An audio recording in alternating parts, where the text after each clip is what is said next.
Saudações, esta é Isadora, a Codorna.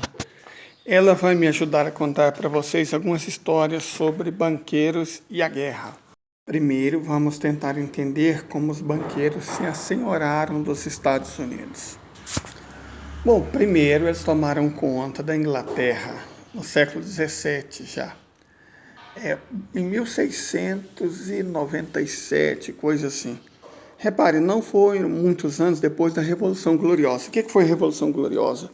Foi quando os burgueses assumiram o poder político na Inglaterra. Eles depuseram um rei, Jaime II, e contrataram um rei, para assumir a coroa, mas quem governava era eles. Ou seja, o nome disso é parlamentarismo, democracia parlamentarista. Ela surgiu no século XVII, na Inglaterra. Bom, poucos anos depois, eles criaram o Banco da Inglaterra, que é um banco particular, é um banco privado que controlava a emissão de moeda, as taxas de juros, em resumo, a política monetária da Inglaterra. Depois, o Império expande, porque a Inglaterra se une à Escócia e forma o Reino Unido, que inicia, logo em seguida, o seu programa de colonialismo imperialista. Eles conquistam a Índia e, em seguida, nas décadas seguintes, conquistam também vastos territórios da África, da Ásia, da Oceania. Então, o Império Britânico é, na verdade, o Império dos Banqueiros. Ok. Uma parte desses impérios conquistados, os Estados Unidos, se tornam independentes em 1783. Lembrando que declarar a independência é diferente de ser independente. Então, a independência foi declarada em 1776, mas só foi conquistada em 1783. Os banqueiros quiseram tomar conta do novo país, mas foram impedidos por George Washington e Alexander Hamilton. Mas, em 1792, eles conseguiram o que queriam e criaram o primeiro banco dos Estados Unidos, que era uma espécie de banco da Inglaterra, ou seja, um banco privado que dava as políticas monetárias, emitia moeda, definia a taxa de juros. Em resumo, raposa cuidando do galinheiro.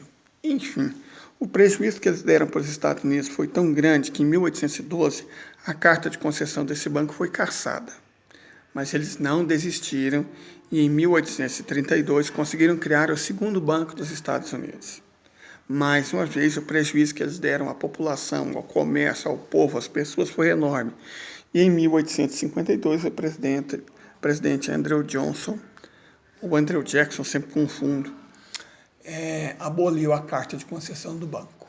Perfeito? Em troca, ele curiosamente sofreu 2 tentativas de assassinato.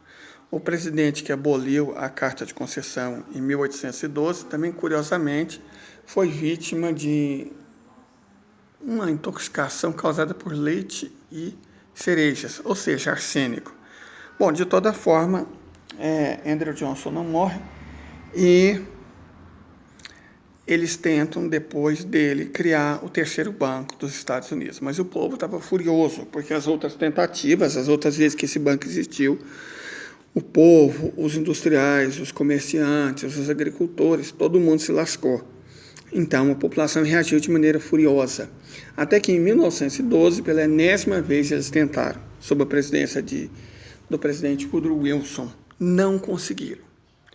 Em 1913, eles tiveram uma ideia um pouco mais esperta. Disfarçaram o nome. Ao invés de terceiro banco dos Estados Unidos, eles tentaram criar um outro banco com aparência mais bonitinha, o Federal Reserve, certo? E usaram uma estratégia mais inteligente. Primeiro, eles forjaram a 16ª emenda. Por que forjaram? Porque uma emenda constitucional, para ser válida nos Estados Unidos, tem que ser aprovada por todos os estados. E isso nunca aconteceu. No entanto, eles consideraram a 16ª emenda, que instituiu o Imposto de Renda Nacional, como válida por algum motivo. Certo? Isso passou. A lei, gente, quando beneficia banqueiro, ela não precisa ser ratificada. Na verdade, ela nem vale, ou vale mesmo não valendo. De toda forma, aproveitando uma brecha nessa lei, eles criaram a lei em 23 de dezembro, que instituía o Federal Reserve.